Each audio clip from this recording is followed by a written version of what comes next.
With a wealth of experience spanning from educating young adults to retirees, Kasandra Vitacca Mitchell, a social scientist with degrees from Stanford University, has crafted a success formula applicable to various life aspects. After over a decade as a financial advisor, she transitioned into being a speaker, author, and coach dedicated to spreading the happiness formula. In 2021, she founded Healthy Treats for You, a company with a mission to increase the accessibility of nutritious snacks. Cassandra actively engages in philanthropy, mentors women nationwide, and balances her life with yoga, Hebrew and Torah studies, and nature walks.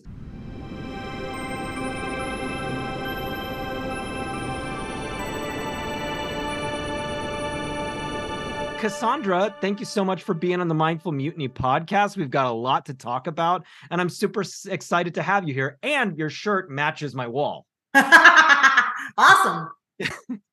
So, Cassandra, we became acquainted very early in life because Cassandra was one of my high school teachers, a social studies teacher at Homestead High School in Cupertino, California.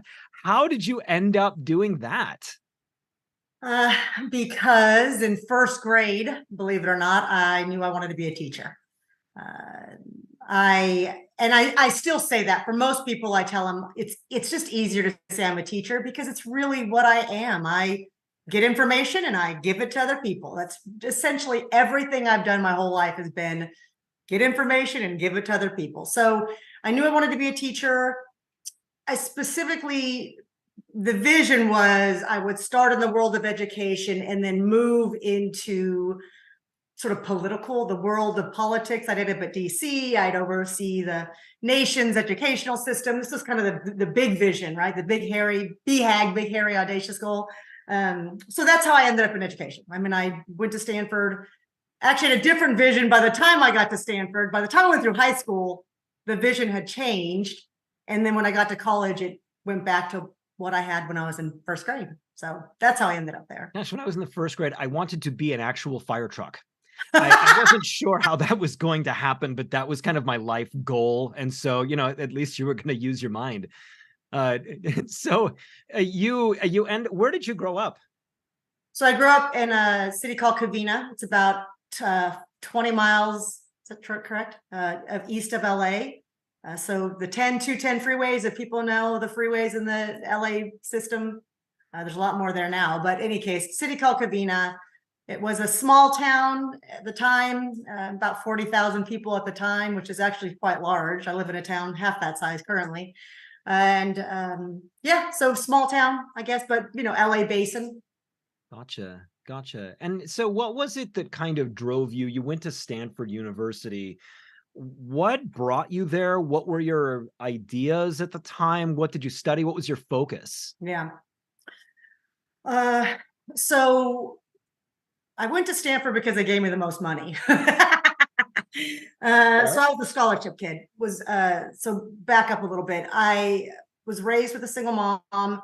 My dad and mom got married, in the 60s. By the time I was born in 69, I'm not even sure if I was a year old by the time they got divorced. My father was around. He stuck around for a few years. My parents were alcoholics, drug addicts, that kind of lifestyle. Hard workers, extremely hard workers, classic kind of what I call functional alcoholics. This is what a lot of people are that. But they were also very violent with each other. And so I grew up when they were together, they were very volatile together, like beat the crap out of each other, volatile.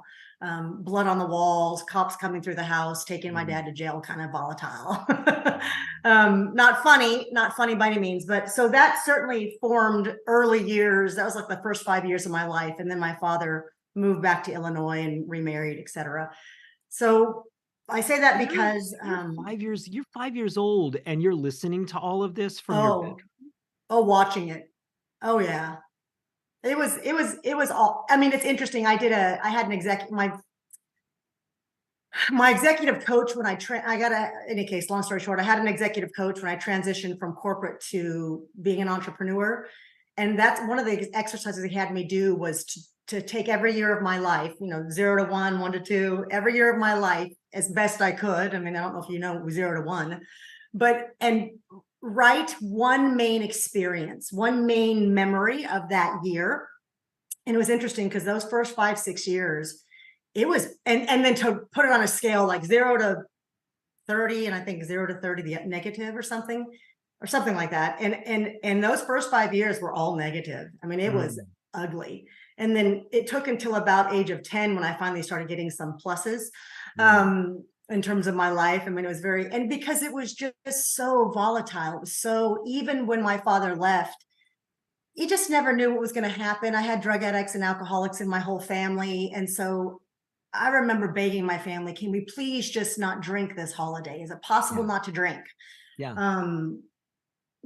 So a lot of just discomfort, a lot of insecurity with regard to a family unit, certainly with regard to marriage, because again, my parents had gotten divorced, and then I saw this dysfunction within my family unit, extended family members. And then, so that formed a lot of what, and it's also the 70s, right? It's the 70s. And so, there's still very much the feminist movement. And my mom was definitely a feminist, kind of a man-hater, almost feminist. And she'd apologize for that.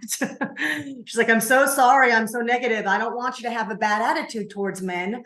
But I know you're probably going to, because I'm your mom and I say all this stuff. And so she was at least cognizant and able to articulate that. But she was trying to help me out. And it's interesting. In hindsight, I recognize she was saying these things, but this is what you're going to walk into as a woman when you walk into sort of society and business.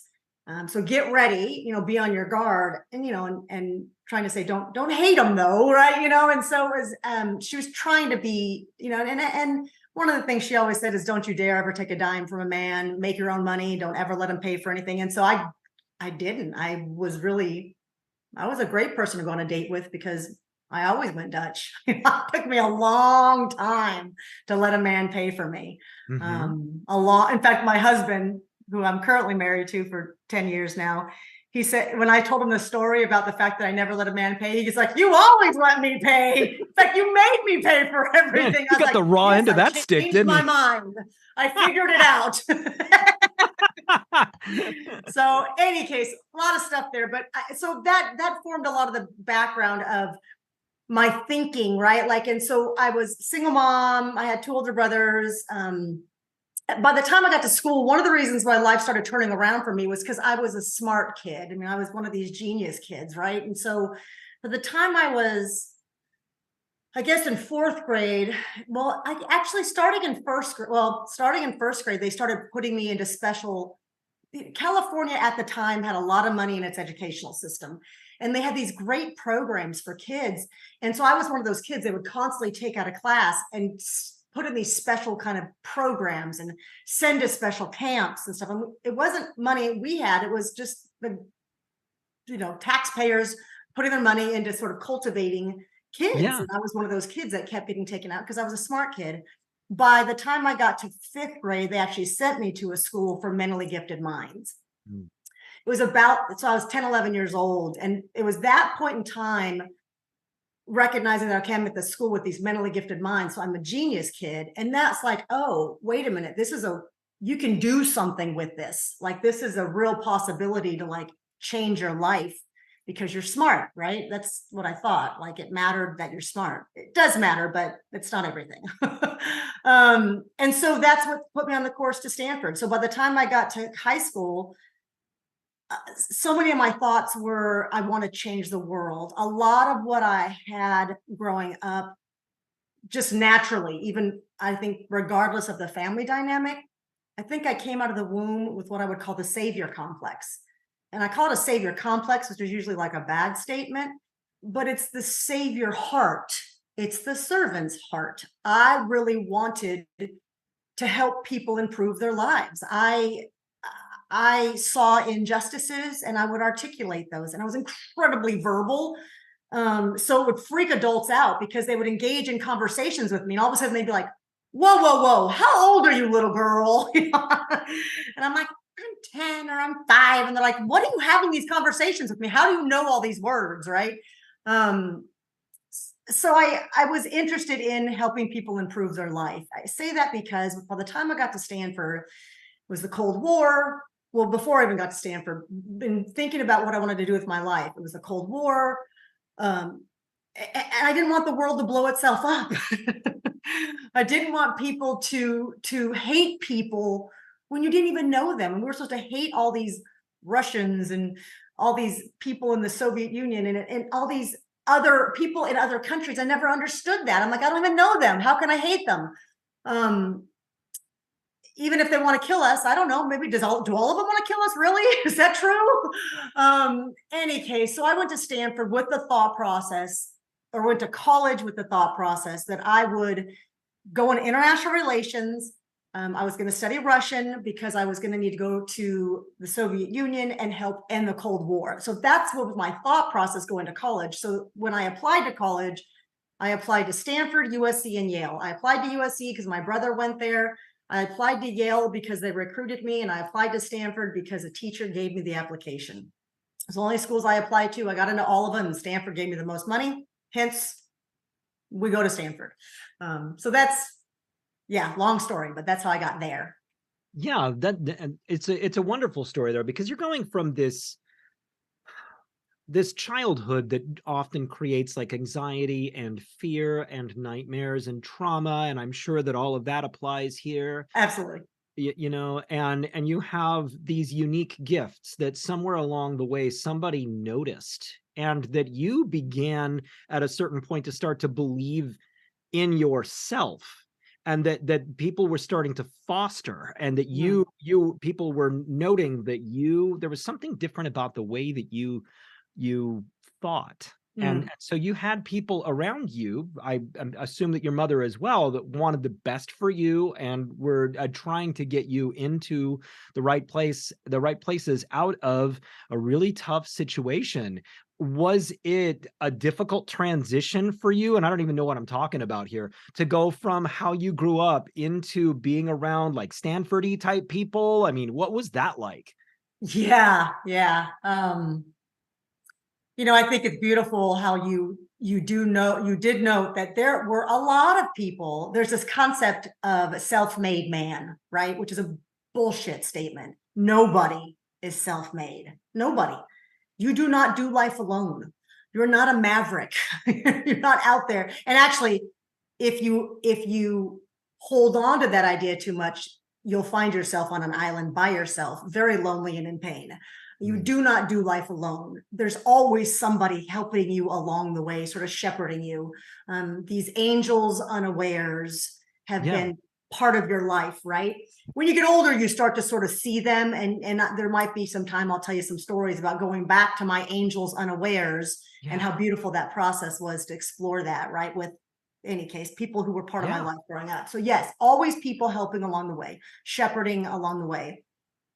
And so the biggest part, so some of the challenges with going to a place like Stanford for a scholarship kid, 60% of the Stanford students paid for it by themselves.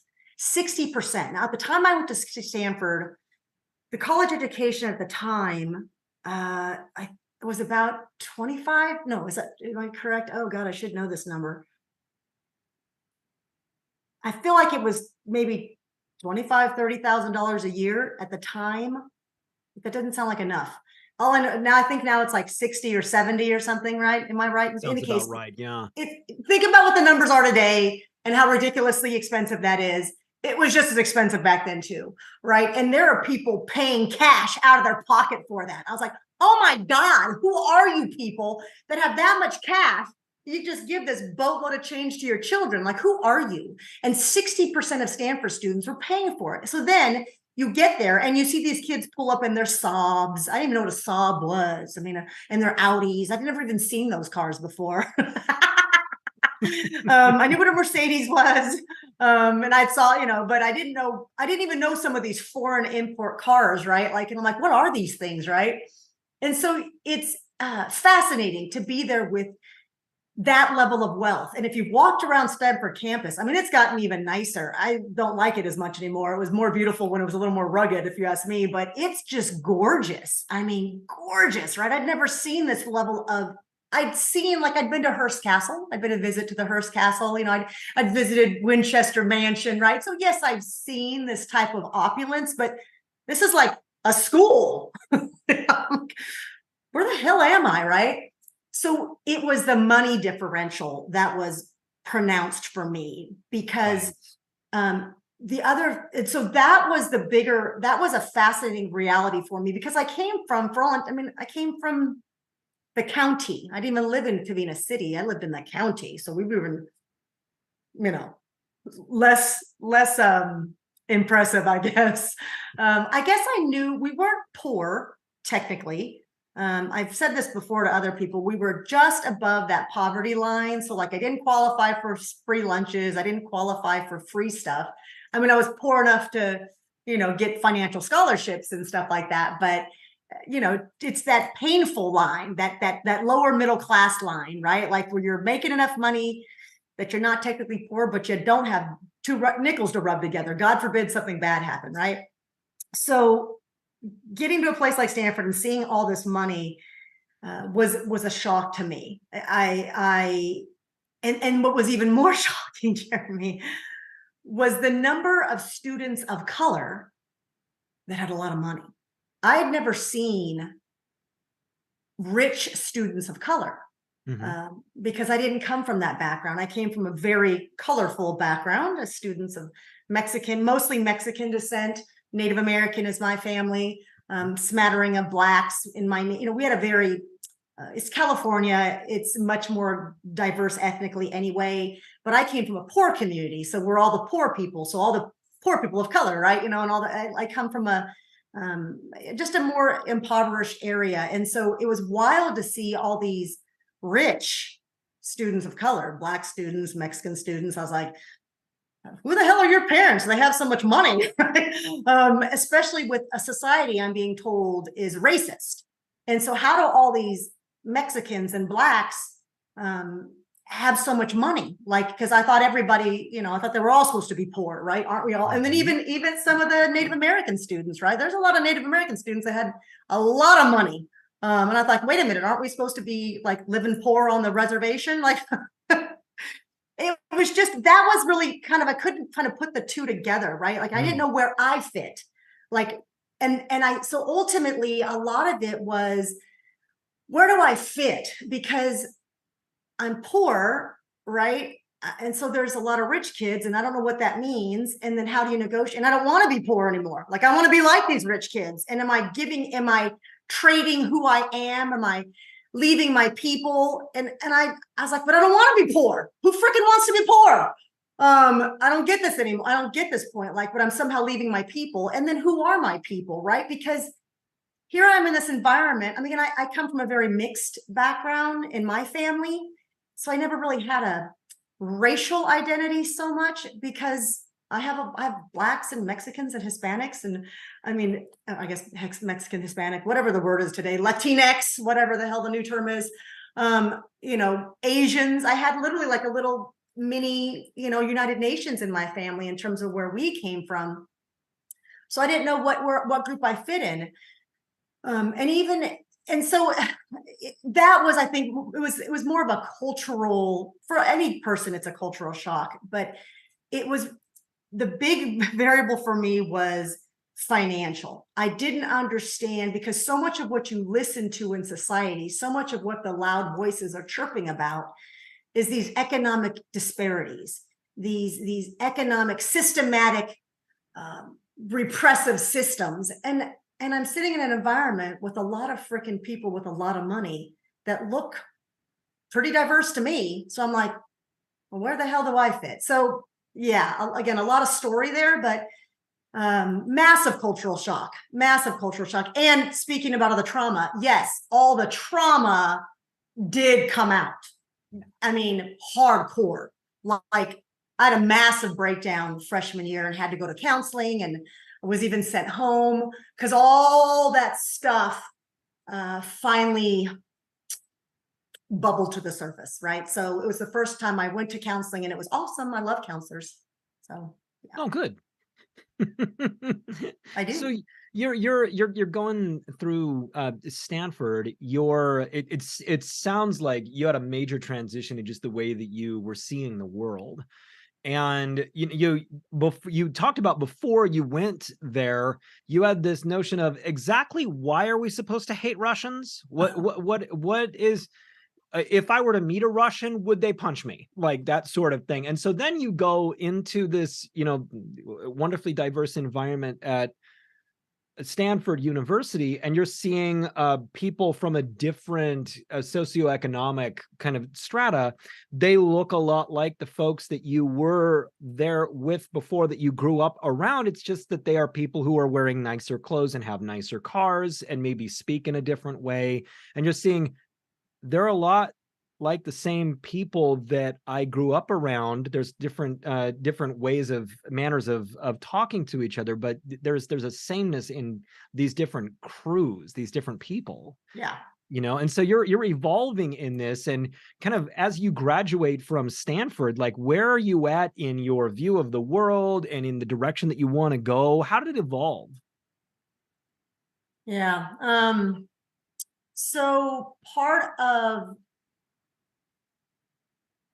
the evolution obviously did, blossom or I feel like the seed burst open in terms of what's possible going to Stanford and being in this such a different environment, and knowing simultaneously my life's going to look different.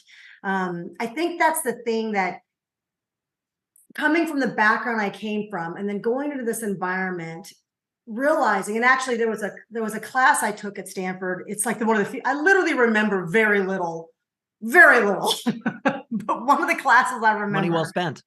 Huh? Money well spent. Yeah, exactly. Yeah, exactly. A lot of the foundational disciplines are still in place. It's just the details, whatever. And this is, sure. And that's actually a philosophy of mine anyway. So it was money well spent. One of the classes specifically I remember was a sociology class. Probably were like 50 or 60 of us in this class. And the professor would constantly break us up into identification markers. So you'd either break up male, female, you'd break up firstborn, middle child, oldest, only child, foster child, right? You'd break up into sort of birth order, or kind of what kind of child you were. You'd break up into raised in the South, raised in the North, West Coast, East Coast. You'd break up geographic territories, economic strata, racial lines. So section. So she kept breaking us up, and every time you'd break into a group, you'd have to get together with the people that identified that way, and identify all the ways you were similar or thought you were similar.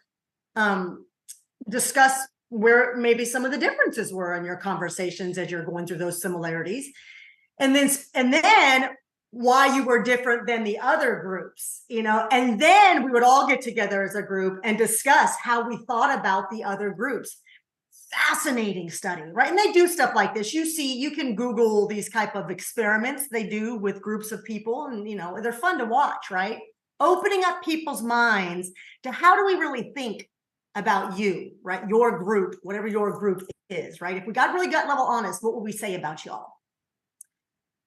The only group I remember was the economic group, when she had us break up into economic classes, right? Because at that point in time, what I began to realize, and what I had always believed, was life was more, and I was a history teacher, I was a history student. I know that history matters, right? My experience had been personally what I had come to believe, but also what history teaches you. It's really always an issue of economics. It's always an issue of class, right? So while we might label it, it's an issue of gender, it's an issue of race, it's an issue of some other identity, it really is an issue of money, because different economic groups do think alike. There's a lot of similarities, because you start to hear, they start to sound alike, which is why I didn't match all these rich students of color. I'm like, we don't have the same life experience. You have a completely different life experience than I do. I don't care what color you are, right?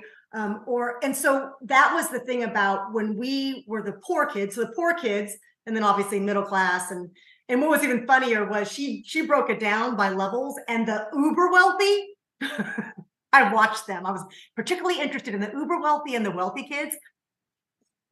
You saw them kind of break, they're going to their respective corners of the room, and all of a sudden you realize, I mean, there's only a handful in each group, right? And you realize, I saw the uber wealthy kids like realize, hey, let's just go in with the wealthy kids, because I don't want to articulate exactly how much money I have. And the funnier part was, these were the most social justice of the warriors. We didn't have the term social justice warrior back then, but the most vocal, loud, annoying, greasy wheels that just won't shut the F up about how society is systematically oppressing them were these uber wealthy kids. And I was like, oh my God. And I thought, wow, that's a privilege of money. When you can be a freaking social justice warrior and go save the world when mommy, daddy pay for everything and you got a trust fund. It's a lot easier to save the world when you got a trust fund, right? When you don't have to make your own money. It's a lot easier. And I know that truth because I have money now. It's a lot easier when you got a lot of money and you're comfortable. You just can be a social justice warrior. Let me be real clear. So that's what I noticed was that, right? Yeah. Like people, or they're super poor. So either you have nothing to lose because you're so poor, it doesn't matter, or you have nothing to lose because you got so much money, it doesn't matter. Very similar attitudes in terms of how they think. My experience has been, and it's kind of interesting when you talk about this, because I'm like, it feels a little bit like the concept of survivor's guilt, if you will, the concept that there's guilt there. What you're talking about here is there's guilt for the wealth.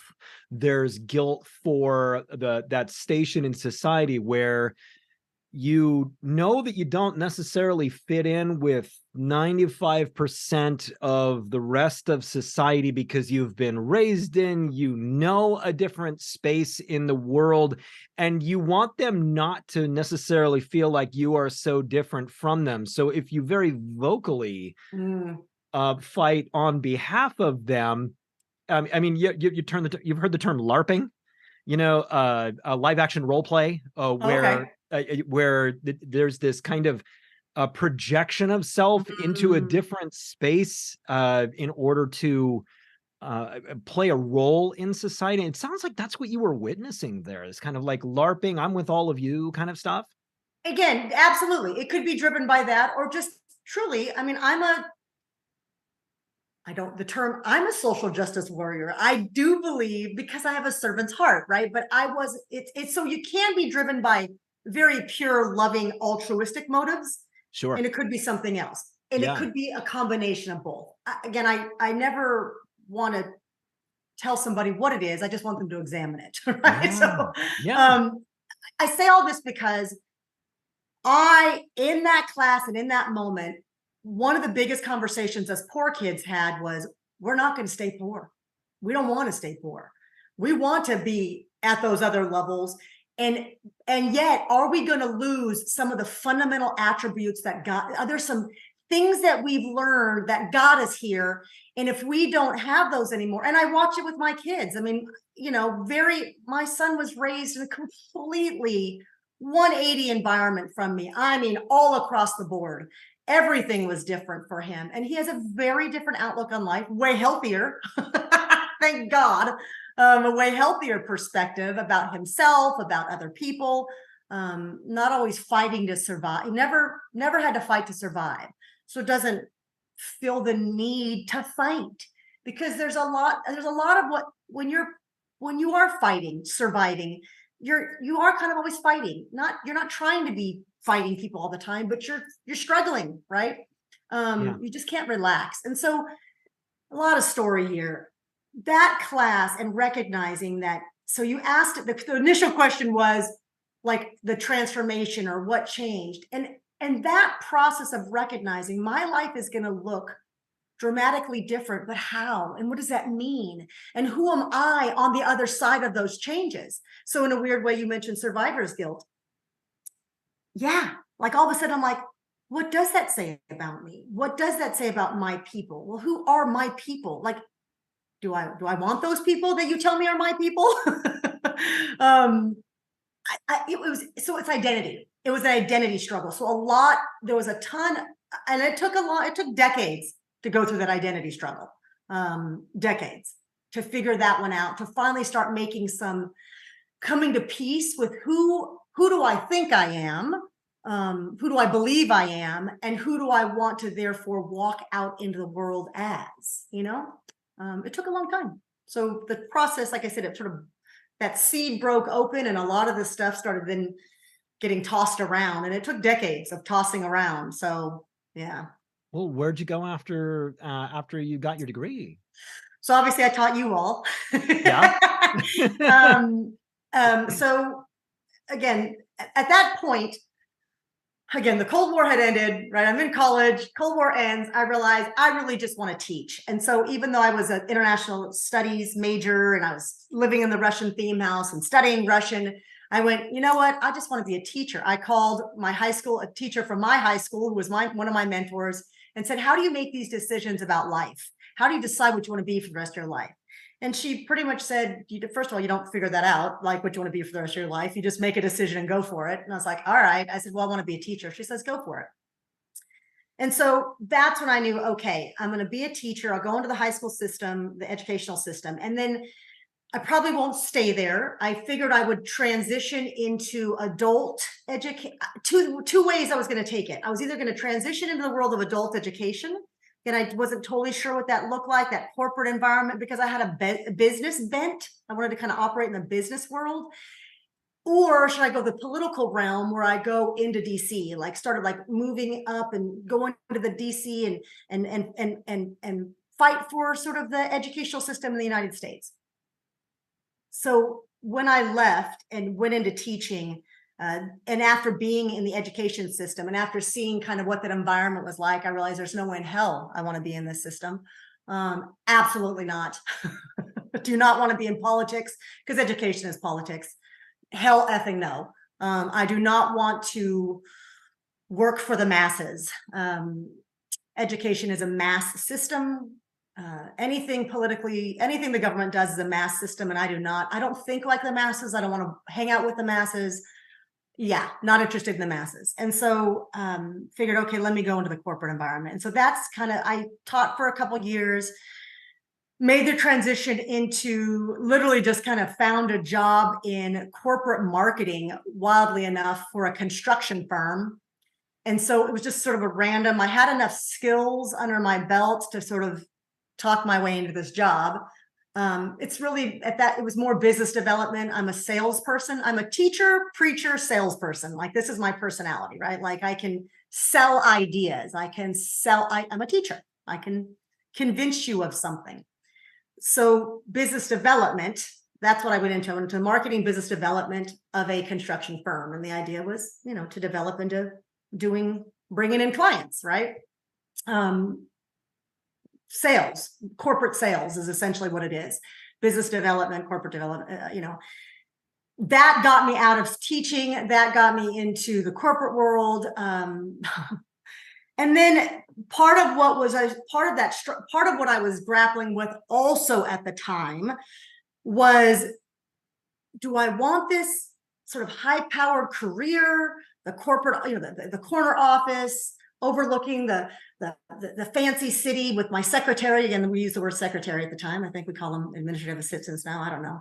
With my assistant, with people reporting to me. Do I want that kind of lifestyle with, business suits and corporate jets, or do I want to be married with a family? And so I didn't see how they would work together. I didn't know how to figure that out. How do you have a high-power career and marriage and children? And did I really want marriage and children? And so the reason why I bring that up is because that's part of the dialogue of a young person. Every 20-something starts to think these thoughts, what do I want to do? How do I do it? And you choose a path. And so one of the things I had chosen to do was I was trying to blend the two. So I ended up leaving California on a whim because a guy I went to college with, who was my best buddy, his name was Matt. I met him at Stanford. We were best friends. We were drinking buddies is what we were. We freaking drank and passed out together. Very good boy. He was a good boy. never did anything inappropriate, right? He was a good boy. I was not a good girl. He was a good boy. I was always trying to do stuff with Matt. He was always a good boy. And so he went off to Idaho. That's where he lived. He got his job and degrees and stuff. We kept in touch. And so here I am now in the working world. I'm working at this construction firm in business development, going on these business meetings, and it's, all how fancy and feels very special. And he basically says, why don't you, come to a corporate event with me? He's like, I'm by myself all the time. And so I flew out to Idaho and we hung out for the weekend and had a blast. And I'm like, why don't I? And I'm like, dude, why don't we get married? Like, how come we haven't gotten married? How come we don't date? How come? He's like, well, because we just don't. I don't know. And so I said, okay, let's date. So I literally packed up all my stuff and moved to Idaho. Because I thought, what better person to marry than your best friend? Matt and I were friends. We'd been friends since college, since freshman year. I met him my freshman year. And so I married Matt. I moved to Idaho. I married Matt. Actually, and I tell people this all the time, I love Matt absolutely, deeply, purely. I just wasn't, I didn't have those feelings, those butterflies in your stomach feelings that we're all looking for. We all believe love. Many of us, most of us, society tells us love is those feelings in your tummy, lust. Basically, people are trying to rationalize and justify lust, right? I had no lust for Matt. Zero lust for Matt. Love him, great man, but I didn't want to sleep with Matt. Well, I would have, but he never let me. Until we got married. And so he was a good boy. I didn't have those feelings for Matt, and I thought that's what I was supposed to have. And so Matt and I get married for all the right reasons. I mean, the checklist of all the right reasons. It was a perfectly beautiful, excellent arranged marriage. I mean, truly could have had the best marriage ever. Absolutely. I know it now, 54 years, I know it now, but at the time, because I wasn't having all those lustful feelings for my husband, I wasn't like, ooh, let's get it on, baby. I thought that it wasn't good enough. And so I left, and I left the marriage. We'd already had a kid. I mean, I got pregnant, we had a baby. And it's really when my son Grayson was born, it was then that I knew I can't do this. I can't stay married to this man that I have no love for. I'm not in love with him. It's like being married to a roommate. Well, welcome to marriage. Anybody who's been married long enough. Yeah. Love is a choice. Let me be real clear.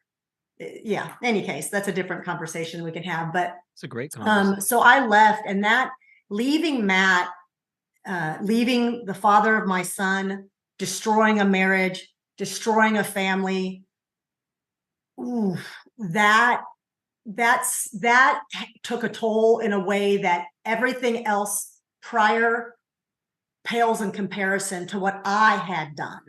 Because everything else that had happened to me up to that point were things that were part of a world that I didn't really create, right? Like my parents, their craziness wasn't my craziness. I was even molested. That wasn't my fault, right? Yeah. Like people do crappy things.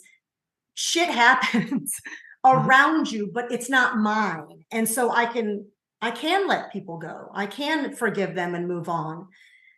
When I did it, when I'm the source of the evil, when I'm the source of the destruction, that was my beginning of my decade in hell. So you asked what happened after Stanford. So I was, I guess, so I teach you guys for a couple of years. I go into corporate for a few years.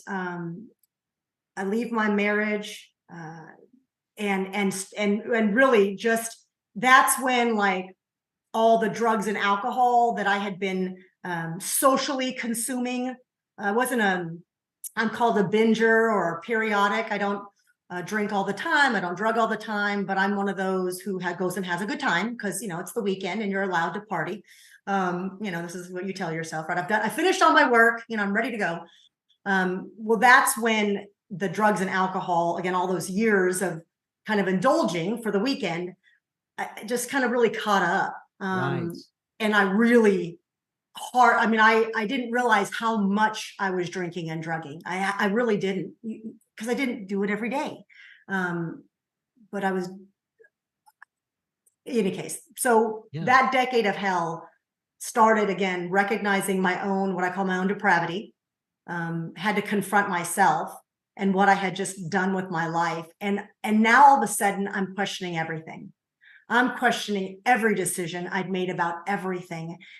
And I didn't know where to go with it. Like I didn't. And so I have a child to raise. I have a mortgage to pay. So I'm still doing all the things I have to do, right? I'm still working. I'm still paying bills. I'm still, calling my mom and dad, telling them I love them, because you got to call your parents. I'm still doing everything society says you're supposed to do, but I am like kind of dying inside too, trying to figure it out.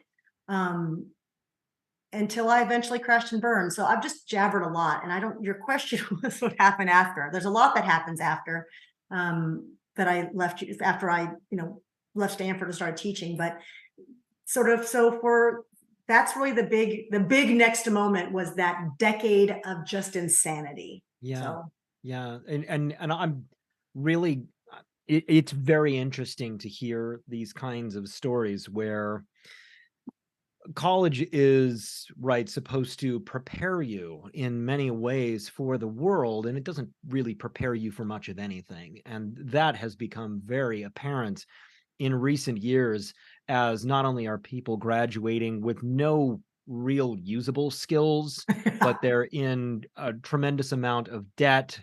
They have strange ideas about what the world is supposed to be, and now go and be successful. There was a poster in the 1980s that I just saw, and it was this poster of a giant mansion on a hill, and it was by a lighthouse on a bay, and then there were all of these supercars in the driveway, 5 supercars, like a Ferrari and a Lamborghini and a Mercedes and all this sort of stuff, and it said incentive for a higher education at the top. Like, that higher education is going to get you that mansion and the 5 supercars and everything like that. That was the vision of what education was. And I know that a lot of Millennial and Gen Z bought into that because that's what they were constantly told. And so then you go out there into the world and there is no guidance for how to make good choices. You may have grown up as a person of faith and you can use that as some of a guide in some of this sort of thing, but it's a very difficult thing to know that you're making the right decision. You have all these movies and songs tell you to listen to your heart, and then you end up leaving your marriage and getting into a decade of darkness and everything like that. And so for you, all of this has happened. You're super smart, bright, gifted, Stanford graduate person, and now you're living this decade that you are just not having a good time. Something happens there that changes and turns things around. Like what occurred? Yeah. Yeah. So it's interesting. So obviously I wrote the book, The Happiness Formula, right? So The Happiness Formula came out in 2019. The Happiness Formula really kind of started back in the beginning of that decade. Those are my decade of darkness, right? My descent. I call my descent into hell. I've told people a million times, I've been to hell and I'm not going back. I'm not going back. And it was dark. And there absolutely, hands down, unequivocally, there's such thing as evil spirits, hands down, unequivocally, seen them, battled them, dealt with them. Freaking scary. It's a scary world. And praise be to God, there's a more powerful world of excellent forces as well. So spirits as well. So one part of what happened in that descent, part of what happened into that sort of like decade of darkness, was this idea of like, why the hell can't I stay happy? Like I realized I had such a critical spirit. Like I was so critical of myself. I had a it's never good enough spirit. More, better. What's the next thing? The next thing, bigger, better deal, BBD, bigger, better deal. Like all of that languaging, that is good languaging in a lot of ways because it's the languaging of success, right? And at this point in time, again, I'm still working at a high level. I have nice corporate jobs. I've got nice paychecks. I've got nice homes. It's amazing how effed up you can be and still do pretty well. I mean, it's functional darkness, right? I'm very aware of this. Yes. It's amazing. I've worked with some real interesting folks. Right. It's crazy. It's crazy. And the thing is, so I'm doing everything society says. I've got these degrees. So yeah, I blew one marriage, but like I recognize I blew it. Like I'm self-actualized enough, emotionally intelligent enough to kind of recognize my failings, you know. And so I'm doing all the self-help. I love therapists. I'm going to bunches of them. I'm going to retreat. I'm doing all the work involved on the sort of emotional, intellectual, physical. I'm doing all the things, right, that society tells you to do. And they're good. These are good disciplines. And it's a good discipline to sort of, you know, pull yourself up by your bootstraps, you know, suck it up, right? You know, these are good teachings, right? You know, stop being so emotional, just do the next right thing. So, and simultaneously, it's not that there's a balance. I don't like the word balance because there's no such thing. It's like a dance. There's the dance between facts, like shut the F up and do your damn job because you got to pay a mortgage and you got to feed your kids. Just go to effing work. But I'm miserable and I'm hurting and I'm scared and I'm lost and I'm confused and I'm lonely and I'm terrified. And you're dancing. And right? The other part of that is, and I make too much money to complain. I don't have a right to be upset. Or okay, in my case, before I even made money, here was the thing for me. I'm too smart. I have a big brain. God would not have given me this big brain if he didn't expect me to figure it out. That's what I thought. Mm-hmm. Cassandra, I gave you a lot of intelligence so you could figure it out, so I can go worry about these other people. I mean, this sounds so effed up. I can't believe I'm saying it, but this is how I thought. I need to go help the people that, you know, can't figure it out. Let me go help them. So I didn't think God was ignoring me. I didn't think that. I wasn't even sure about God anyway. That's another story. It's part of the story. Whatever this thing is, if there is a God, I knew people were different. I was given a lot of brains. I was also given, here's what's interesting. I was given a lot of brains, so I should be able to figure it out. I was given incredible verbal dexterity. So I should be able to verbally manage myself through processes. I was given an incredibly analytic mind. So extreme analysis. So I can see, I can put, and I'm a strategic thinker. I have an analytic, strategic thinking mind, global, I'm a visionary. So I have that kind of mind. So I can see things. It's prophetic. I can see where things are going to go. I know what's going to happen. I do. I don't mean like I can tell you when you're going to die. That's not what prophecy is. Prophecy is I have enough data that I can tell you if you continue on this path, this is what's going to happen. I had that kind of mind where I'm like, well, I can put two and two together and see what it really equates to. And so I have this, you know, high intellect, the way my mind works in terms of visioning stuff, verbal dexterity. I'm also not too shabby to look at.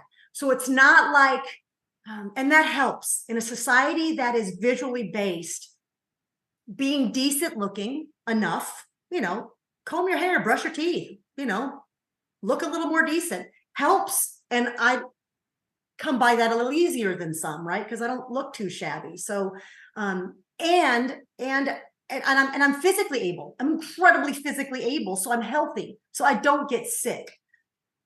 I mean, seriously, who's going to help me? I'm supposed to help myself. There's no way someone should have to help me. I should be able to figure it out myself. This is what my thinking was, right? Because you have all these skills. And that's what I think trips up so many of us as adults in particular. Yes, a lot of adults, even if they don't have the criteria I have other criteria, right? And that's what's so scary. You're like, I have all these skills and attributes, or I'm supposed to be an adult.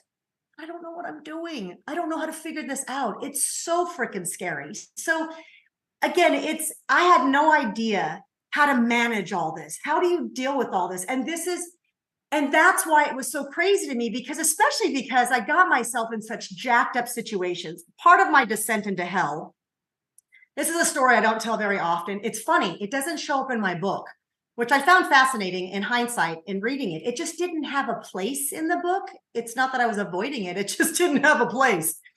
Part of my descent into hell was I got married a second time. I eloped. If you want to talk about signs of insanity, there's anybody who knows the Bible, there's something called fruits of the Spirit. It's Galatians 5. The Lord talks about, if you are in Christ, if you have the Spirit of the Lord in your spirit, in your body, in your mind, in your heart, your life will manifest in a certain way. It will. If you have the Spirit of the Lord, you will walk differently. The ways that you will, and they're called the fruits of the Spirit: love, joy, peace, patience, kindness, goodness, gentleness, self-control, right? Humility. These things do become part of you. Well, there's also the fruits of evil as well. There are signs that you are not walking in the spirit of excellence. One of those signs that you are not walking in the spirit of excellence is you elope. Hands down. That is a sign that you are effed up. Interesting. Yeah, I'm trying to think right now, just offhand, if I know of a couple that eloped and stayed together for an enduring amount of time. And I'm just off the top of my head, I'm not coming up with that. So yeah, what happened here? And I mean, people going into the justice of the peace, with family That's knowing. different. I'm not talking about that. Yeah. I'm talking about people who literally get married in secret, who get married based on an overwhelming rush of emotions, and let's go get married because we're meant to be. We're each other's kindred spirits. So when I married this man, I hate to say his name because I don't want to disparage him. Sure. Because it's not about him. Yeah. But when I married this man, I literally said to myself, this is my descent into hell. When I look back at how much I had destroyed, what I had done to my first marriage, the father of my child, the family that had been put together, again, it was very logical. Everything about Matt was beautiful and brilliant. I mean, really, brilliant. No reason not to be together.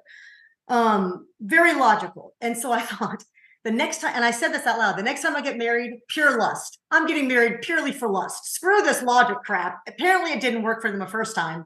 I'm going to do it for lust. Sounds logical. Yeah. So how'd this go? This sounds like it was set up for success. Yeah.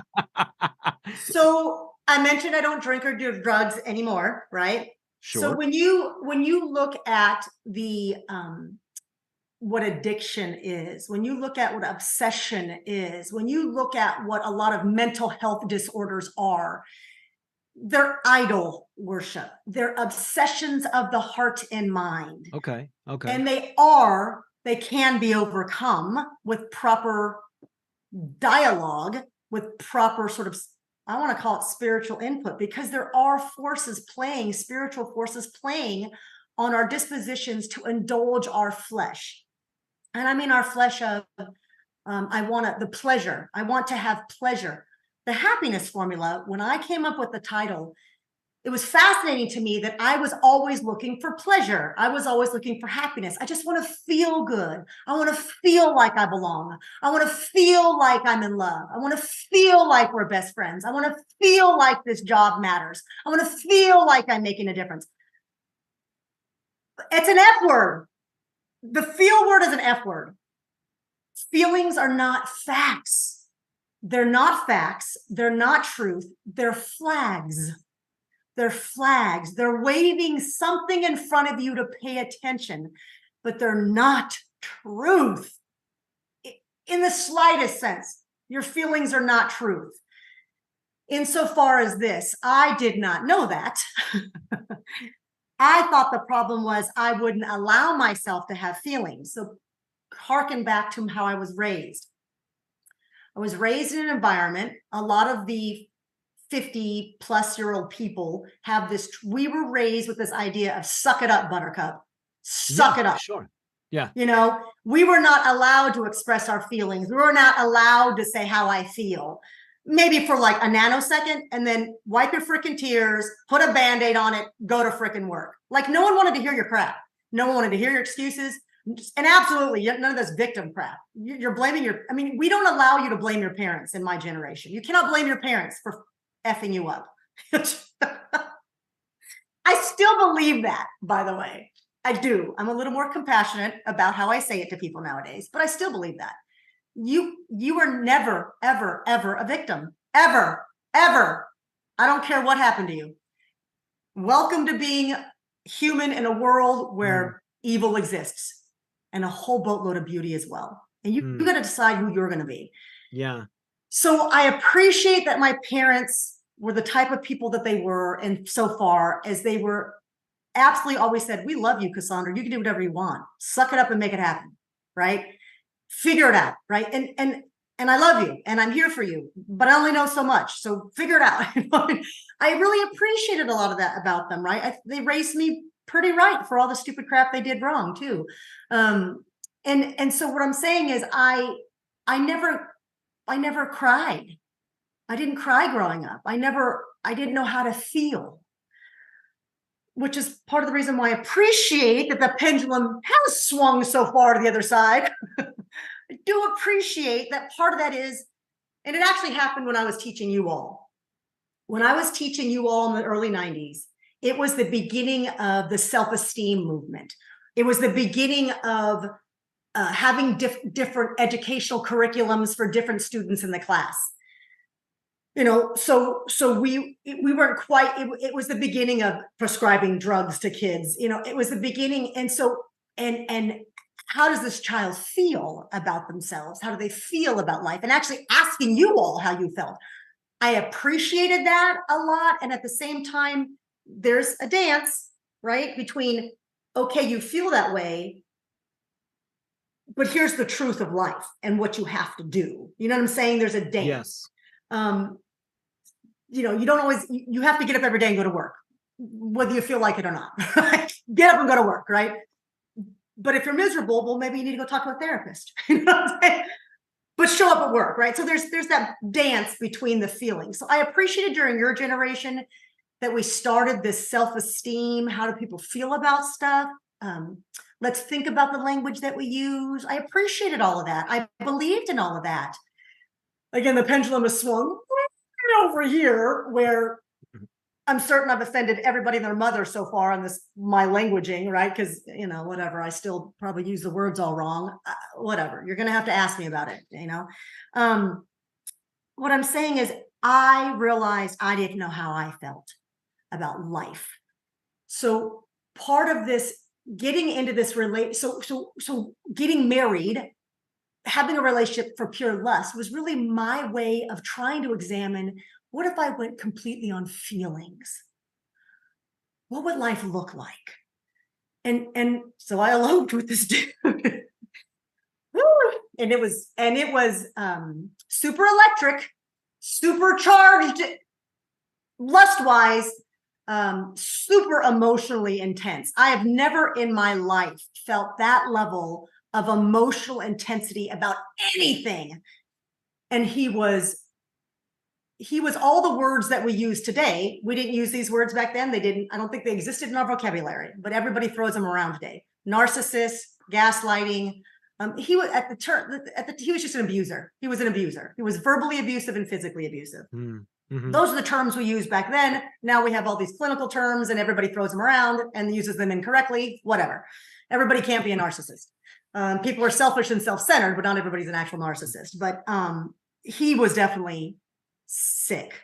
And realizing how scary he was, because he was scary. He was a big man.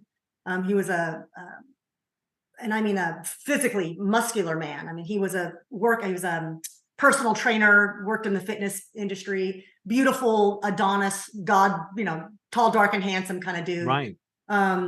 And very scary. And I realized one of the things that God has given me naturally, and I appreciate it, is that very quickly I can recognize if I'm in this situation, how did I get myself here? When someone is attacking me verbally, physically, how did I get myself into this situation? Not how am I to blame? It's not about that. How am I here? How am I in a relationship with this person? And so, mind you, I'd married him already, so I'm already, betrothed, and I'm like, holy shoot, I just married a really sick man. And I won't get into all the details, but it was sick. That's another podcast. And I had to confront myself. How did I get myself here? And talk about the final crash and burn. Like, I literally found myself in a closet, in the corner of the closet, trying to shrink, trying to disappear.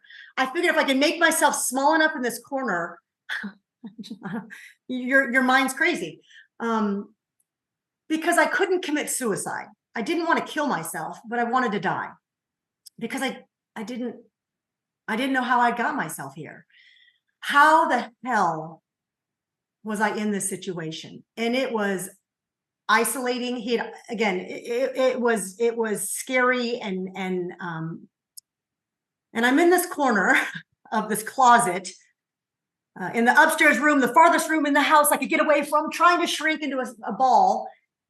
And then, again, I know at this time, I know it's God. I didn't know at the time, but God shows up in the way God talks to me. It's like, okay, Cassandra, look at your situation.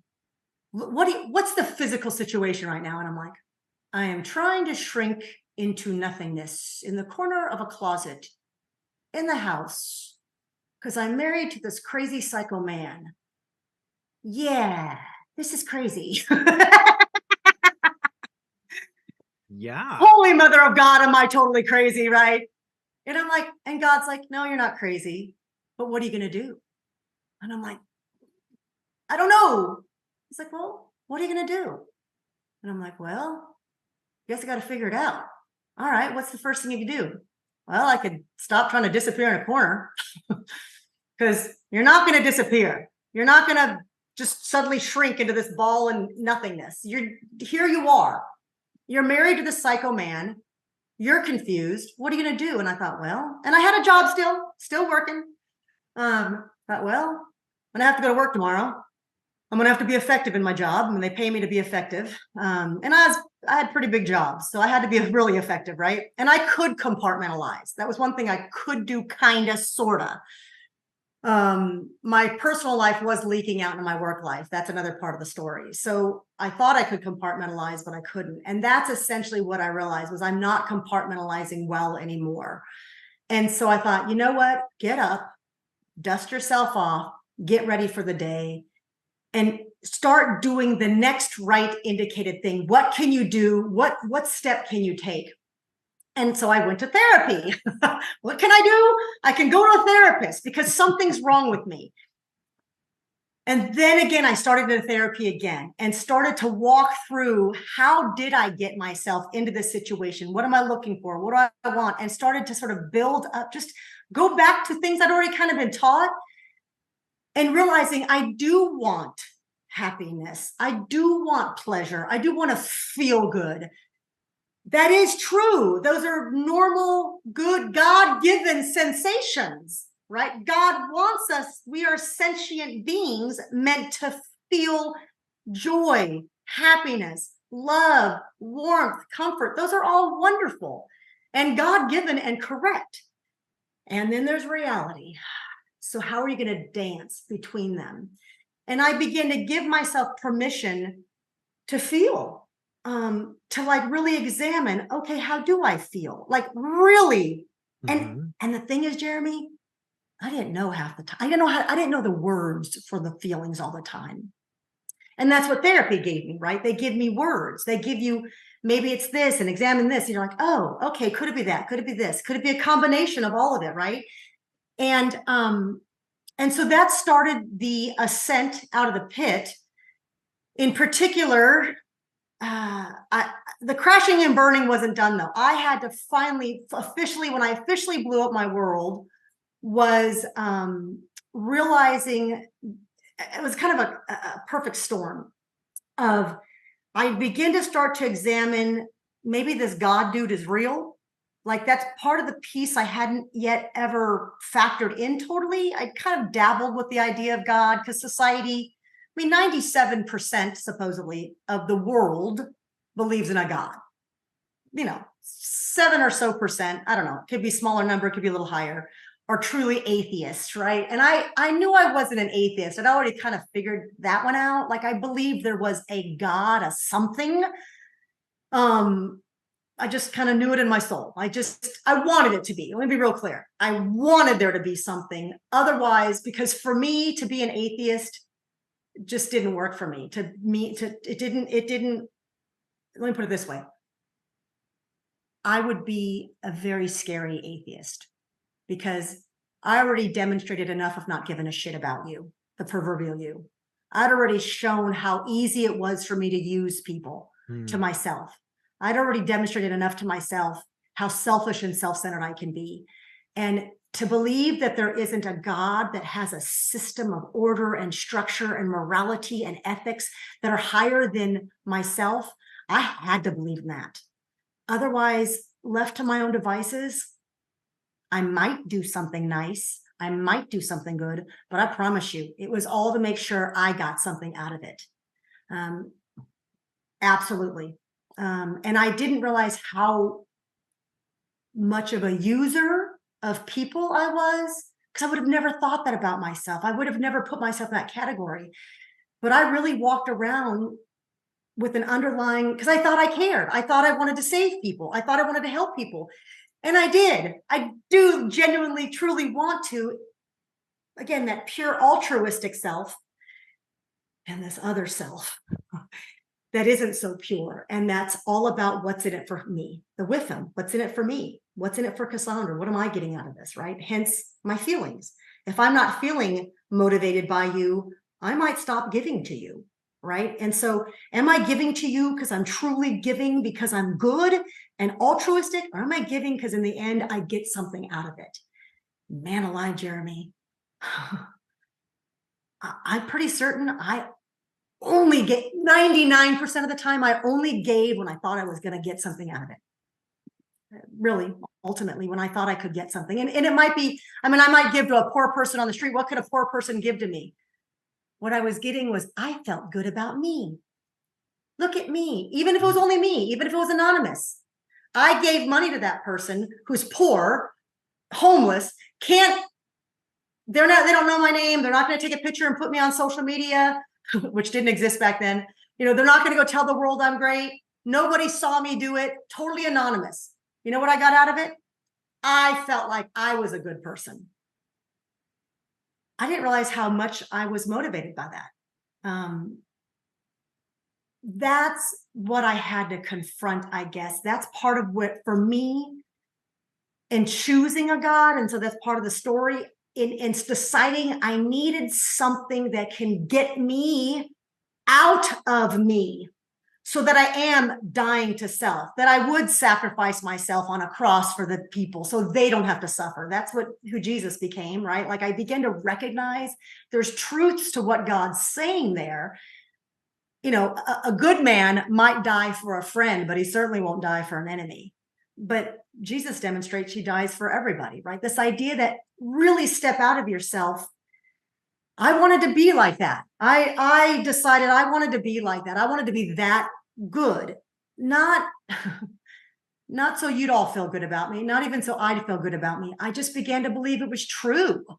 And that was the point. That's why I began to recognize, okay, I do believe in a God. I'm not sure if it's this Jesus dude. Not really keen on him too much. Appreciate him. Appreciate the story. But and so I started the process of exploring that. And man alive, in starting that process, this is one of the things that most people who, especially an early Christian or someone who's deciding whether they want to accept Christ, one of the things that is true is once the moment you accept Christ, all hell's going to break loose. Generally speaking, all hell's going to break loose, because as soon as the enemy knows he's lost one, he's about to lose one, he's about to make your life effing miserable, so that you don't seek God. He's going to do everything possible to do whatever it takes. He could either make it so glorious, i.e., to your point, so rich. There's it's Proverbs 30. I have it written down so I can remember it. Proverbs 37-9. It talks about, Lord, I ask for two things.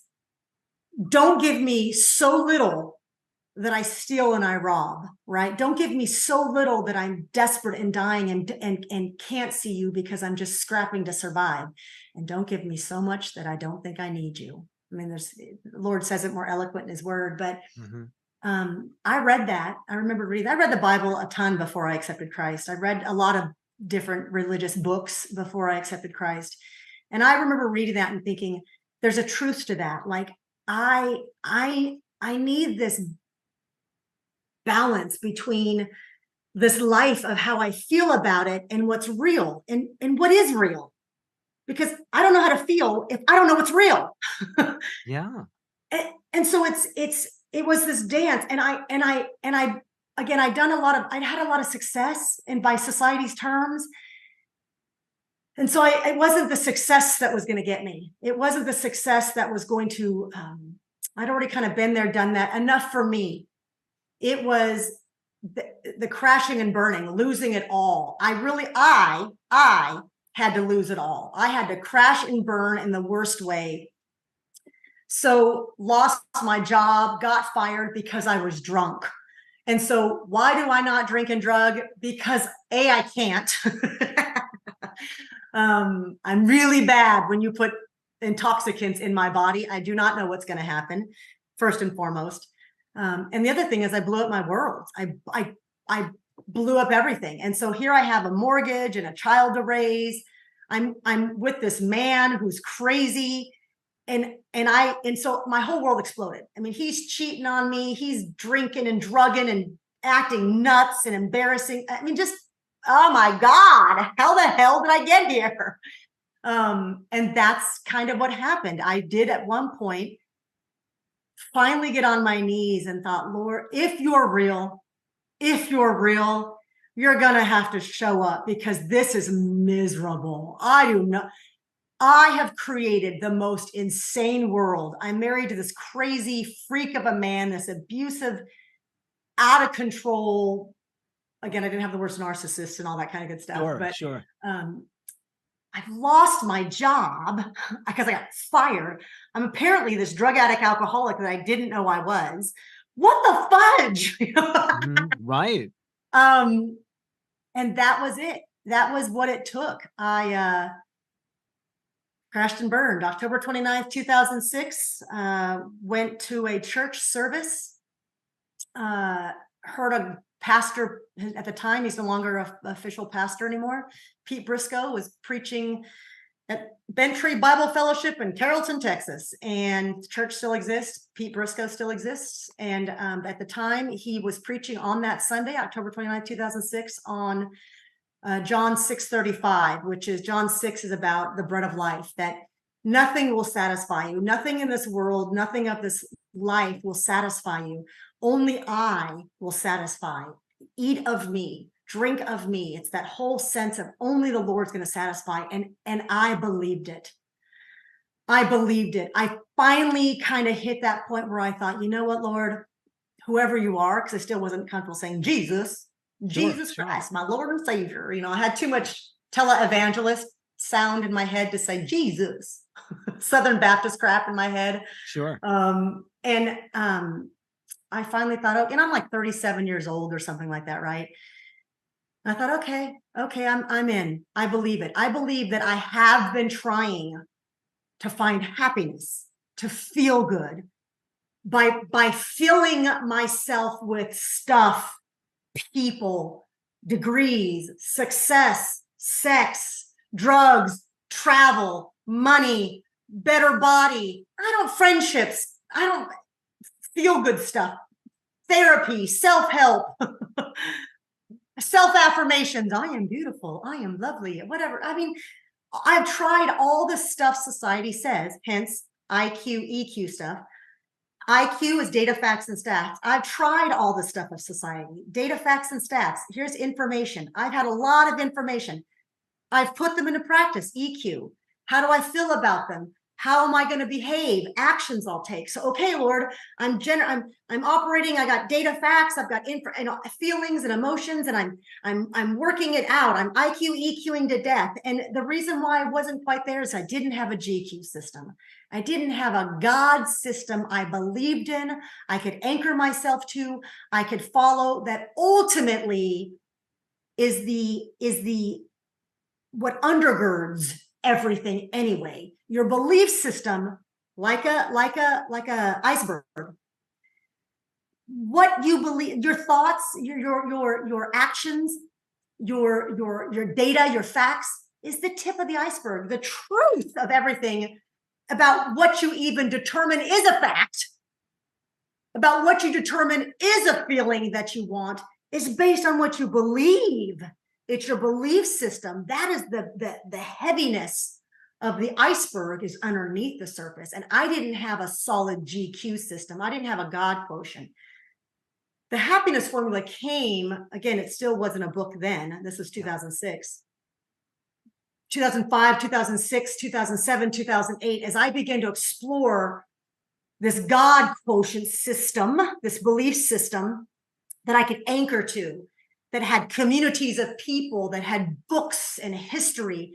And I began to figure out how could I take all of that and put it into the equation of data, facts, and stats, IQ, intellectual quotient, things I can learn and know, to my emotional quotient, my feelings and behaviors I can or won't take, right? What I'm going to do, what I'm not going to do, the EQ system, and then this GQ system. As I begin to work that formula, my happiness did increase. My joy, my peace, my calm, my maturity, my adulting, my decision-making, the fruits of the spirit became my reality. So I started walking better, behaving better, loving better, just being nicer and enjoying the process more. And eventually it became a book. So a lot of story. That was a lot of story, and you just flow so well into it. So you've got this book, the happiness formula, and that when you're talking about an IQ plus EQ plus GQ, that's all a part of this happiness formula that you've developed. Really, absolutely. There you go. There you go. That's my book. Available where? Well, you can go to CassandraVitacca.com, and you can go to thehappinessformulabook.com. Amazon. It's on Amazon. And so this is something that you've developed, obviously, over a huge life story. And, you know, as you were talking about cowering in the closet, and I didn't want to slow your roll on any of that, it just reminded me of what your childhood must have been like. And so you're 5 years old, you're cowering in a closet, you go through all of this stuff, you're in this genius programs, you go to Stanford University, and eventually end up cowering in a closet again. You know, that's kind of an interesting door to door on that sort of thing. And as you talk about a window kind of opened up for you, a spirit window, where you began having a conversation in your heart with whatever it was that was outside of you. Yeah. That had no name, that had no gender, that had no, it was just a, what are you going to do, Cassandra? Yeah. What's the next step? Where do you walk from here? And that's such a beautiful voice, a beautiful way of just sitting next to you. And, you know, sometimes in therapy, the best thing that you can do for a client is just go, so just talk, you know, and just work it out, keep talking. And that's what that voice was. It was a voice that helped you begin to go, okay, what's my path up? What's my path out of this? And so you Yeah. build this happiness formula, and you speak about this, you go and you do that sort of thing. So like what, talk a little bit more about the happiness formula, helped you create it and in what you do with it.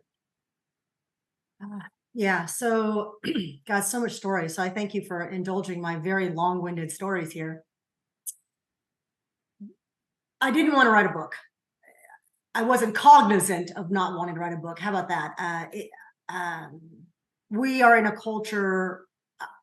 I pay attention a lot to sort of what is happening around me in culture and what are the masses accepting. What do people see as valid and credible? And I always find it fascinating how we add credibility to somebody because they wrote a book. It's like the easiest thing to do, by the way. That's not fair. Don't That's tell not everybody. fair. It's not easy to write a book. It's not fair. It's actually a lot of work. And at the same time, it's not that difficult either, right? Like I can't explain it. It's not that difficult. Not in today's day and age, which is why everybody writes a freaking book. Because you can self-publish and do it. You don't even have to write it doesn't have to be tangible. I guess you can do it all ebook or something. I don't know. Technology is not my thing. The reason I bring that up is because it's not that I wanted to write a book, but I was given a truth. It came to a head June, July of 2018. I had gotten in the habit starting in 2010 of going on silent retreats. Part of spiritual growth, part of people know this, going on a spirit journey, going on a solo silent journey, finding yourself, the spirit walk, very much part of many cultures. It was part of my culture, the spirit walk, right? And so meditation, silent retreats are part of that meditative process, part of that spiritual process, so you can hear from this higher power. So in 2010, or actually starting in 2008, I figured out that silent retreats were necessary. So I started going on silent retreats. There's a place, a Jesuit retreat center. The Jesuits do this around the country. They have retreat centers. They're brilliant. And I started going to this one retreat center. And in 2018, when, now I'm at many years of doing this, I decide I'm struggling. What do I want to be when I grow up? So I'm still what I want to be when I still don't know what I want to be when I grow up. I'm in the middle of trying to transition out of my financial services career. I had gone into financial services, truth be told, because it was an easy way for me to make money. It is not an easy career. It's actually a horrible career. I hate talking to people about their money. I cannot stand it because people don't want to hear the truth about how money really works. They don't want to hear the truth about how they need to manage their money. They just don't want to hear the truth. They want to believe the hype that you can get rich quick. They want to believe the hype that they just want to believe the hype. And I'm a wealth educator. I teach people how money really works. How do you actually utilize the world of financial services? I was in the world of financial services. I got paid because I sold contracts called insurance and investments. I sold those to people. They bought them. I made money off that. Thank you very much. I made a lot of money off of this. I really appreciate it. But more than anything, I learned what I needed to for me. And how do you utilize formal contracts, insurance, investment contracts, with things like a business, with things like real estate, with things like riskier types of endeavors, with saving? How does all this work together? Money. So I went into the business because I was solving my problem. And then I could talk about it. I'm a teacher. I know how to educate people. And so it was easy for me to talk to people. I did very well, was very successful. I really appreciate it, but I kind of hated it too, because people are exhausting. And they won't do their own behaviors properly. The best analogy would be I'm a fitness professional for finances. Most people aren't healthy because they won't put in the work to be healthy, period. Hands down, unequivocally, there's no such thing as a fat frickin' gene. Strike that from your brain. Rare people are prone to being obese. Rare. The majority of us are just not doing what it takes. We won't do the research to figure out what it takes to be healthy because it's a lot of freaking work to be healthy. But once you figure it out and you get the rhythm, it's actually the easiest way to live. But again, same with money. It takes a lot of work to figure out how it really works. But once you figure it out, it's the easiest way to live. I mean, it's like a lot of things in life. It's hard if you don't know it, but once you know it, you wouldn't go back to the other way. So I'm in the world of financial services, want to get the hell out because I'm tired of talking to people and convince them to overcome their own BS, right? Money is not math, money is human behavior. And I was sick of trying to convince people to take care of their own life and stop blaming everybody else for why they're not wealthy and, by tomorrow. And so this is 2018, try to figure out what I want to be when I grow up, go on a silent retreat, trying to hear from God. I hear certain things, come home. In the process, I'm talking to my husband and sort of downloading what had happened. And I had been teaching, I had been speaking already. I'd already developed the coaching practice in my business, part of being in financial services, because I'm dealing with people. I'm learning a ton about them. And so I developed a coaching practice. I developed a speaking practice, and I was speaking on the happiness formula, the 3 elements. I didn't call it God quotient. I didn't have that term yet. I don't even know what I called it, actually, to be honest with you. But I talked about this. I'd have to go back and look at my presentations, what I called it, because it's been a while now. But I had the data and facts. I had the emotions and actions, and I had the spirit, things of the spirit that I would teach on. And I would, in corporate settings and all that kind of good stuff. Because again, that's part of an exercise to peace, joy, happiness. So I'm talking to my husband about this. And in the process, as we're dialoguing through, again, I had said IQ, I'd said EQ, and he goes, it's like a formula. He's like, it sounds like you're putting together, he's like, it's IQ plus EQ plus. And I'm like, yeah, what? He's like, I don't know, what is it? And I'm like, it's like, and he goes, it's like something like the spirit, like it's some other quotient. And I'm like, God quotient. It's God quotient. It's the God. And so we're like, yeah. And he's like, IQ plus EQ plus GQ is what? I'm like, what is it? And I'm like, I don't know, what is it? So we're like going through words, and it literally was born on a Sunday morning, or a Monday morning, because we were dialoguing in the morning on a Monday. And so that was the day IQ plus EQ plus GQ plus HQ. I was like, I had a marketing person who'd wanted me to write a book, a director. So I called her up. I said, hey, I want to write a book. And she's like, oh my God, how exciting. She had worked with a publisher before. She's like, let me put you in touch with the publisher. She put me in touch. And 40 days later, he worked me through some processes about how to go about writing the book. He had me do some exercises and stuff. But 40 days later, from that phone call, I had 65,000 words.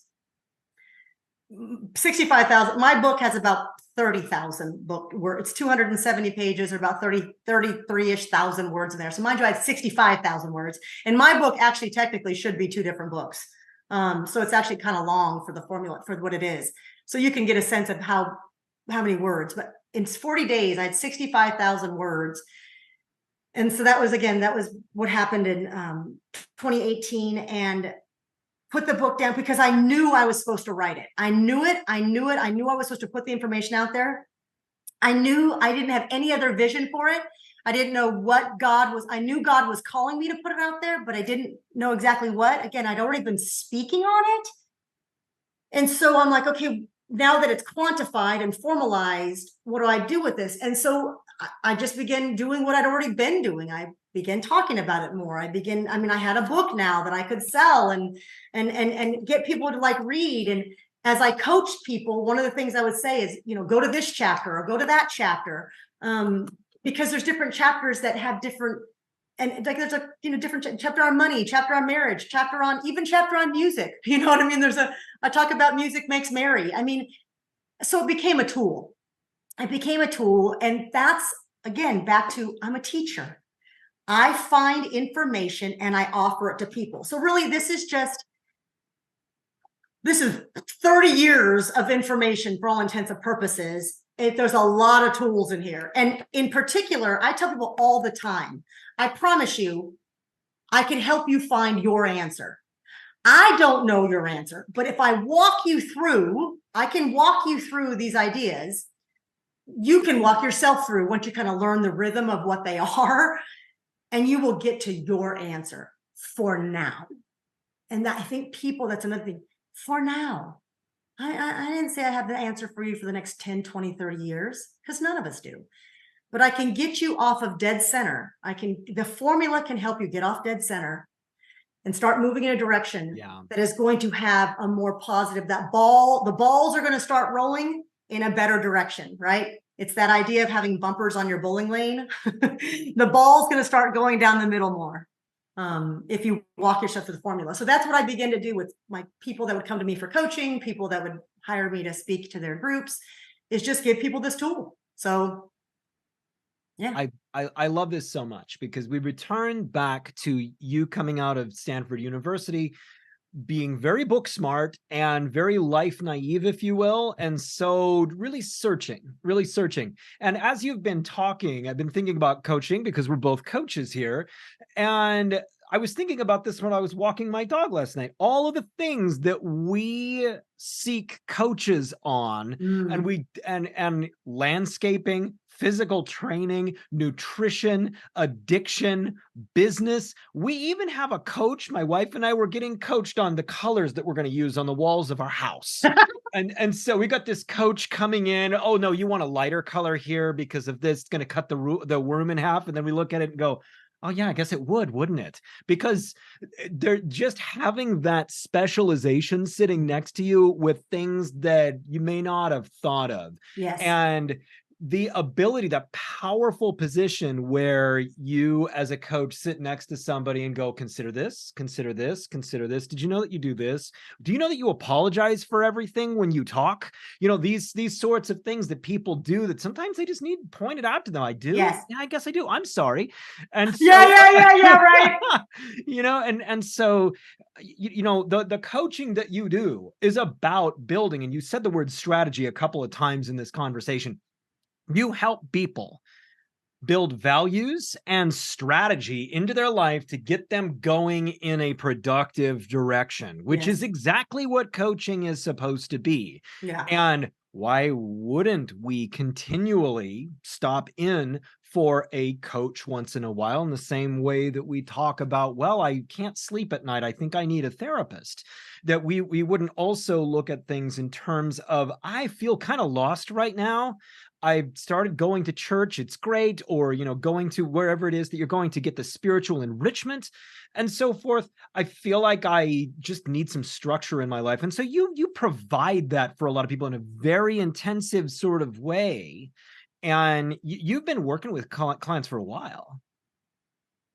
Yeah. I mean, so I guess, well, when I started my financial services practice was when it became clear that I was a coach. Like my whole career in corporate up to that point, I was always in that role, or I was always working with executive teams at private corporate entities, at professional nonprofits, sort of trade association kind of nonprofits where I worked a lot, at universities. So these kind of environments I'd been in, I'd always was in the C-suite working with the executive team, always in a role that was literally made up. It's hilarious to me. I mean, sometimes it had titles. I mean, but really what they would do is they bring me on because they needed things. They needed sort of an understanding of where their company was going. I was a business coach in a lot of ways, but more around the efficacy of people, because people are the company. People make the product, people are the consultants that you send out to, you know, talk to people. They're the business. So how do we increase the efficacy of people, their peace, joy, happiness, and their productivity, and therefore the bottom line, so we can continue employing these people and continue, you know, making more money, et cetera. And so I was always kind of in that role where they would say, hey, we have X issue. Can you address it? Hey, we have this issue. Can you address it? So it was always those kind of one-offs. It was hilarious to me. I'm like, I swear, CEOs just make up they don't make it up, but they would give it to Cassandra, give it to Cassandra. Cassandra will take care of that. So I'd always been in this role of how do you take a system, an economy, a business economy, an educational entity, and work systems in their most efficacious way. So then when that's what I did, and then I go into the personal money management. Now I'm looking at an individual who comes to me and says, okay, how do I take my economic entity of me and my wife, or me and my family, whatever, or me, and how do I get the best use of that, right? Because it wasn't just about their money, it was about their life, right? Because money is not math, money is human behavior. We make money, but we don't know what to do with it because we also don't know how to feel about it. We don't know what it means to us. We don't even know sure what our belief system is to know how to feel about it. I can't tell you the amount of guilt that Christians would come about the fact that they were or were not tithing. I love that one. I'm always like, let me be real clear. The answer to how much money you give the Lord is 100%. When you can tithe 100%, then we can talk tithing. Otherwise, I don't want to hear it. I don't give a rip what your percentage is. It's 100%. Once you figure out how to adopt 100%, then we can have a conversation about what you're doing with the Lord's money. Because that's the truth. None of it's yours. You get the privilege of getting $1. What you do with that dollar, whatever you do with it, is between you and God. So whether I'm eating it, burning it up, sticking in the fridge, giving it away, it's not my call. What do you want your life to look like? What are you doing with the dollar that he gave you? Once you recognize 100% of it as the Lord's, then all of a sudden I'm like, oh, thank you for this gift of $1. What do I do with it?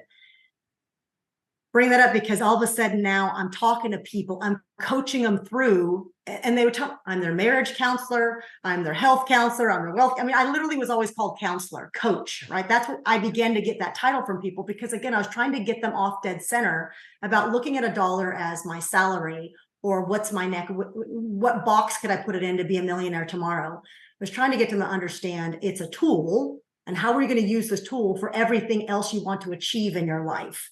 What are you going for in your life? And if you can't answer those questions, then you're never going to use the tool properly. You know, the analogy is my husband golfs. So I know a lot about golf now, even though I don't golf. But everybody knows a golf bag, right? Everybody understands the world. Most people understand the basics of the world of golf. At least that there's a golf bag and you have different clubs and you hit different things and you're trying to get into a little hole. And, you know, whatever, we kind of get that. I can give you the best tools. I can give you custom designed golf clubs. I can watch the way, I can put you on a computer with metrics set up and I can watch how you swing and I can give you the best bag of tools. But if you do not know how to operate in that system, if you don't know the rules of the game, if you don't understand the dynamics of wind, if you don't understand your own body and how you show up that day, whether you got enough sleep or you didn't, I can't help you in the game. I can give you the best tools, but a lot of playing the game is you playing the game, putting in the work, doing the effort, and recognizing sometimes, I don't know why, sometimes you win and sometimes you don't. Sometimes you hit a bunch of bogeys, sometimes you get a bunch of eagles. I don't know why sometimes from one day to the next. But it's recognizing that if you're doing the work, if you have the good tools and you're putting in the work, you'll probably eventually hit fewer bogeys and hit more eagles, eventually over time. I didn't say you're going to be Tiger Woods, but you'll be better at what you're doing. And I think that's a lot of what I realized with the coaching became, because I was trying to get people to stop focusing on, is it an insurance bucket, an investment bucket, you know, low cap, mid cap, international, golds. Stop focusing on the leaf. Let's look at what the forest, right? Stop focusing even on a tree. Let's look at the forest. And then we can talk about the tree and the leaf it produces or the fruit that's produced, right? So it's this kind of in and out. It's this micro macro kind of stuff. If I can keep people focused on the macro, which is the happiness formula is a lot about, the God quotient's a lot about macro, but there's also micro applications.